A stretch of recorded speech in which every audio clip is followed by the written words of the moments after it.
I just took like a day off of work and I actually went to go look for office space. I literally just texted my manager, was like, hey, we need to talk. And so he sent me a text back like, oh no.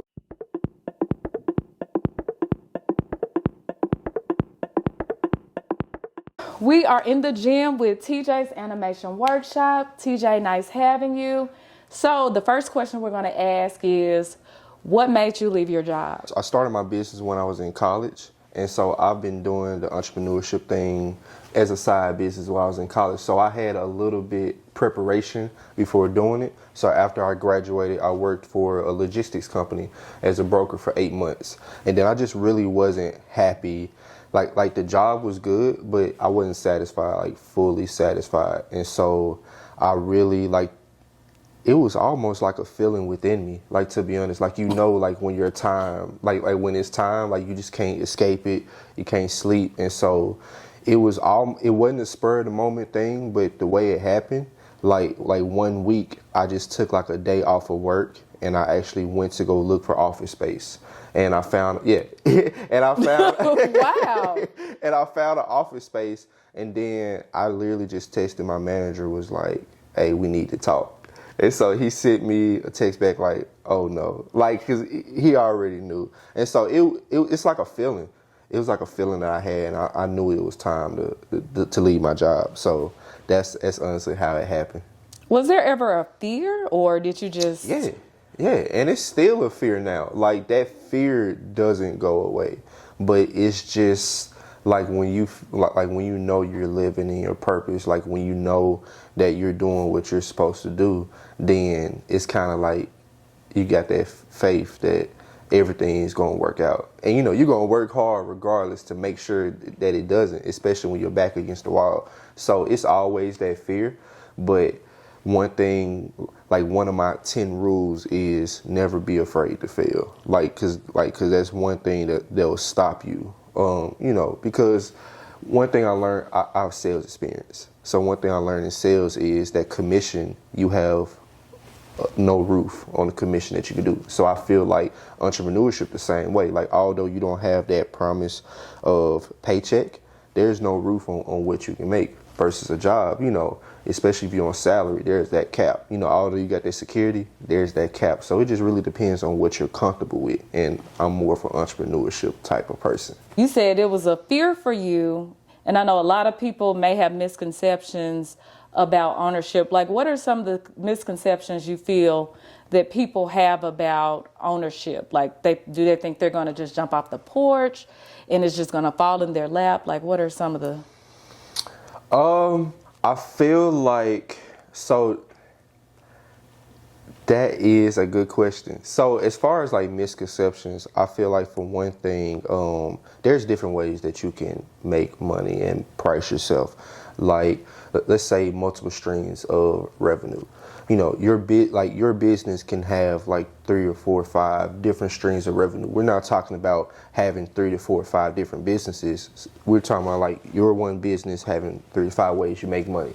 So that is one way. As far as getting consistent revenue, that's one fear. So the misconception of that you won't get like that, you got to live paycheck to paycheck. You necessarily don't.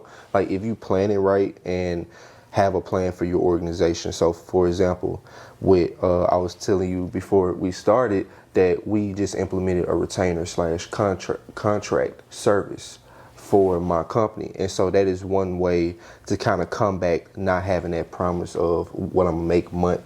Now I can better project what I can do in the coming months. So as far as that misconception about getting consistent revenue, there's different ways you can go about it. Mm-hmm. Another thing is just being able to get yourself out there. A lot of people are not comfortable with marketing, which I feel like is one of the more important parts of business, because that's one of the parts of business that's directly correlated with you making a sale. Mm-hmm. And so, but marketing is, to me, is a lot of times under budgeted, especially when it comes to small business owners, because it's kind of seen, and this is one of my misconceptions I don't like the most. Of course, I'm in marketing, so of course, but it's one of those things to where you're going to spend money on it when you have the money. And to me, it's kind of like a cat and mouse game, you know, or chasing the tail, because, you know, if you feel like in order to spend the money on marketing, you have to get the money in marketing, but marketing gets you the money. So it's like a never ending chase if you use that method. So that misconception right there is one I cringe at a little bit. That segues me into our next question. Why animation? Why do businesses need animation to propel them forward? So I feel like animation tells your story in a very engaging way. I feel like it can break down complex topics to make them simple to understand. And I feel like it can attract people as well, because let's say you're scrolling on social media and you see an animation. You might stop for 3 seconds to see what it's about. And so if that animated video in that first 3 seconds can, you know, let you know why you should keep watching, then now you're consuming the information. And so one of our main pillars is the education piece. So businesses that want to educate their prospects on how their industry works, educate them on the processes, why they're needed, and you can create your own world in animation. And it's price efficient. You don't have to hire actors. You don't have to go to a certain place. You can have everything created right there on the computer. So there's just like all these different ways that animation helps you, and it's just so efficient and can be done in an efficient way. So I can go on and on about why businesses need animation, to be honest. What about those people that say, I already have a great idea. Why do I need promotion? I don't need that. What do you say to those people? If no one knows who you are, they can't buy from you. So you can have the best idea, but if I or you have never heard of this person, there's no way to buy. And, you know, the people that you already know can only take you so far. You know, you always got to get into new people. And your product is not good for everyone. Like, you don't want everyone to, you know what I'm saying, be your customer. Your product solves a specific problem for a specific group of people at a specific time. So you got to hit all those different areas. You know, your circle of influence that you have right now is not going to be enough people to sustain you. We talked about earlier having that consistent revenue. The people that you know now, you're not going to get that consistent revenue for 12 months, 3 years, 12 years, and not do any marketing. Nah, that's, you know, you're going to go out of business quick with that mindset. So that's kind of what I'll say to that. And you spoke briefly about, you know, the jump from working for a company to starting your own, but kind of doing some work in between and having clients here and there. How much groundwork would you say you put into your business before you saw consistent revenue? Why are you like? Just because it's a lot of groundwork that has to be done on the front end. Like, I'm just going to be honest about that. Like, that's one part that you can't avoid. I would say when I went full time, I spent like the first year focusing on nothing but the groundwork, because you're going to make mistakes. You're going to have to find out. Because one of the hurdles that I came across was, you know, when you work with a company, you have coworkers and stuff, so you learn about new stuff in the city. You're introduced to new things. When you're go out on your own entrepreneurship, you don't have those coworkers. You don't have those people around you to introduce you to new crowds, to new things. And so I had to find a way to do that. And one of the first things I did was jump in this group, networking group called BNI. That was the first thing I did. And what they did, it introduced me to other like-minded entrepreneurs who like networking as well. So from there, I was able to find other networking groups, other opportunities, jump in other circles, and that just kind of opened me up to a world that I never knew existed. Like, there's a lot going on in the city that you don't know of, or in the county. And so it's a lot of groundwork that needs to go, because you need to have a plan. You need to give yourself time to build habits. Me and my business partner Jordan was talking about this last week. Like, one of the things is when you go from being an employee to owning your own business, it's hard. You know, first you got to build the habit of first working for yourself, because you're used to an employer telling you what to do and what things you need to do. But when you work for yourself, you're your employer now. And, there's a difference in taking action and actually planning out the action. So figuring out those things, you got to give yourself time and patience to make mistakes and find those things out. So the timetable looks different for everyone, but I took a full, consistent 1 year to put in that groundwork, and it definitely paid off. So I like talking about viral success because we live in a day and age where everyone's trying to go viral. Do you feel like there is a such thing as viral success or not? And if so, or if not, why? So, I believe viral success is a thing. What I really don't believe in is overnight success. There's no such thing as overnight success. Someone who achieved overnight success was probably working on that thing for 10 years before they even got found out. And you never know which piece of content is going to go viral. So you may do 100 videos, but that 97 video might have been the one that went viral. So I believe viral success is a thing, but you also got to know how to use it. Because let's say you went viral for something that's not a part of your business, then it really didn't benefit you income wise or revenue wise, or your client base didn't grow or your impact didn't grow. You just kind of got attention and then it kind of goes away. Also, let's say you did go viral for something in your business. How are you going to sustain that over the long term? Because we all heard in the music industry like one-hit wonders and stuff like that. So you don't want to be a one-hit wonder. You want to be like the Beyoncés, like, have that platform. The longevity. That's what it's all about. So consistently going viral is like the goal. So that's my input on that. Okay, consistency. So as I've been on my own journey to ownership and things like that. And people will see, the success or the applause, but being consistent when you're not getting those applause, how do you continue to just keep going, whether nobody's showing you a like, nobody's praising you, nobody's showing you attention? How do you, what in you says I have to keep going? So two things. One is just the discipline, and that's one of the reasons I wanted to start. We talked about the groundwork. One of my foundations was making sure I'm consistent, because I come from a history of sports. So, in sports sport was basketball. So before you hit the court, you got practice, you got workouts, training, film. You got all this stuff you do before you even hit the court. And so you don't even get any recognition when you're working out and stuff. So having the discipline to be willing to put in that work no matter what results you're getting, and staying patient with it because it's going to take time. The other thing is really being laser focused on your goal. So that's why having a goal, and I'm pretty sure you know this because you talk about this as well, being laser focused on that goal that you want, and making sure that goal is something that makes you want to get up in the morning. Like, picture if you have a goal that, can maybe happen, can maybe not happen. If you're tired and the alarm clock goes off and you don't really have a goal that, you really, that you have to have, then you're probably going to hit that snooze. But have a goal that, you beat the alarm clock up, that's something that you want. So being laser focused on your goal is one thing that, you're not really worried about if someone sees it now, because you're like, this is where I'm going, this is what I'm going to hit, and I know it takes time. So discipline and laser focus on that goal, I would say. Okay, building a portfolio. I have a few more questions, then we're going to wrap things up.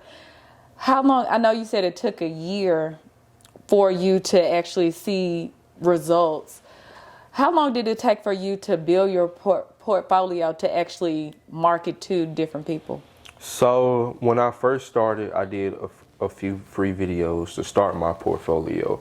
And then I just kind of guessed, like when I got clients, then of course I would add it to my portfolio, but I really didn't know what I was doing with a portfolio at first. Because when I first started learning business, and I didn't really know too much about strategic marketing. So I would say when I went full time, I had some videos that I can use, but when I got laser focused on a niche, on a group of people that I can actually help, then I would say it took me about 2 to 3 months to build a portfolio specifically for them. Because, so let's say, for example, that I want to work with IT/cybersecurity companies to make educational videos for. They want to see videos I made for other IT companies or cybersecurity companies or other education type videos. Like, it can't just be like a random video maybe that I made for like a real estate person or something. Like, although they'll be good, they want to see how it would look if I create a video for them and for their audience. So it's building that portfolio that relates to the audience or your ideal customer that you want. And I'll say, like, when you actually focus on that and know that, then I'll say about 2 to 3 months it took me to actually build it for them. Okay. You talked about strategic success. For those that don't know, because a lot of people feel like, you just try something and then we see this viral success all the time. Right. What is strategic success? Strategic success, I call it first having that goal. Second, what's your plan that you're going to do to reach that goal? And then with that plan, making it fluid enough, because things are going to change. More than likely, nothing is going to work out like you planned, but having that plan to kind of get you back on track and edit some things, and then just being consistent on executing that plan. That's one of the hardest things, is the execution. So I think strategic success is kind of following that framework, and it's not exactly you having to know all the answers, but you're kind of being intentional with your actions. So like with your goals, if I want to get in front of Fortune 500 companies, I need to be intentional about being where Fortune 500 companies are. Like, I can't just be guessing and, kind of being there, because I'm kind of wasting time. It's already hard enough to get Fortune 500 clients, but so I need to make sure that all the actions that I'm doing are benefiting towards that goal, because if it's not, then it's wasting time. Because if you're doing something that's not going towards your goal, you're wasting time and it's not of any benefit for you. So that's why I feel like strategic success is kind of being intentional with your actions on reaching your goal. Okay. So you talk about time, and then we'll wrap things up with, letting people know how to contact you. So wasting time versus investing time. How have you seen the amount of time that you have of availability change from when you first became a full-time business owner to now? So I've seen it change the way that I think about it. So I've kind of made my availability kind of different. So it's less available for things that do not contribute towards my goal versus making it available to things that have a chance to. Again, we don't know exactly every action that we take if it's really going to be a benefit to our goal, but if we're being intentional about attempting for it to be, then I feel like that is fine. So so things that may have, and one thing I need to do more is rest, but like that's one thing that's definitely changed my rest and sleep has, but just trying to get rid of those things that may not be of use to me achieving what I want to achieve. And I think about things differently, like just different crowds I put myself in, different places, different things that I do, how I go about things. I network a lot more now, because there's so much power in networking. Like, people always say your network is your net worth. They always say networking is like one of the number one ways of marketing, and it's all true, because you're in the social media age now, but I feel like some people may go about social media the wrong way. As far as like when you're first starting out, people aren't going to find you organically from social media when you're first starting out. So you need something to kind of bring people to your page. So that networking can be that lead generator that brings people to your social media page. So networking is one thing that I do a lot more of. I still have to do those administration tasks that we don't like, that doesn't make us money directly, but it's necessary. So I kind of try to do those in the morning. I don't set any meetings before 10 o'clock to give myself some time to do those operational tasks. But I try to be very active out in the community kind of after 10, whether it's going to meetings, networking, just things like that. So that's kind of how I've seen my time kind of shift. I try to be more intentional. I said one more question, but that kind of makes me curious about something else. So we talk about being strategic with your time. What are some habits that you had to cut out of your schedule that you didn't even realize, hey, this is preventing me from being successful? I mean, that's a great question. I would say, for one thing, sleeping in late. And I was always, and I still kind of am, I'm a late night person. Like, I'm a night owl. So that's one thing I had to slow down on. I'm still kind of working, but you get a different kind of energy, like in the morning. And I get a more productive energy in the morning versus at night. I mean, I have energy, but more than likely I feel like watching TV, on the game, just got kind of going out. So it's a different type of energy at night. But in the morning, I try to get up in the morning, do more work. That's one habit. I say another habit of just working out more, kind of having that energy to start your day off right. You feel different, when you're in working out. And then I guess another thing, it's not a habit that I had cut out, but a habit I added. Going back to that networking, like I put a big emphasis on networking. So at first I wasn't really networking as much, but now I try to go to at least 3 to 5 networking events a week. So I guess for the cut out answer, you could say not networking is something I cut out. Was there ever a time where you scrolled mindlessly on social media or? All the time. And I still kind of do it, but now I kind of give myself the excuse of it's kind of research because, it's still kind of seeing how people are interacting with the platform. Because you got to realize with social media marketing, although you still market on social media, people don't go to social media to buy something from businesses. So you kind of got to blend in with how the platform or how people interact with it. So you kind of got to see how people are talking, what posts are getting the attentions, what posts aren't getting attention, why did this post go viral, what's kind of going on in the world. So I still kind of scroll on social media. I've never been just like a social media person as far as like putting my personal life out there. I've always been the behind the scenes type of social media person. But I mean, that's kind of decreased over time as far as scrolling mindlessly on social media. But now I kind of try to pay attention to different things that's working, where people's attentions are, and things that's going on in the world, things like that. Okay, let's say somebody is ready to invest into animation. How would they get in contact with you? So first thing you can do, you can call me or text me at 662-590-8301, or you can send me an email at tjs@animationworkshop.com. And then we have a website, YouTube, Instagram, and Facebook, all under TJ's. That's plural, TJ's Animation Workshop. So you can find us on LinkedIn, Facebook, Instagram, YouTube, website, all under TJ's Animation Workshop. One word to describe your work ethic. Persistent.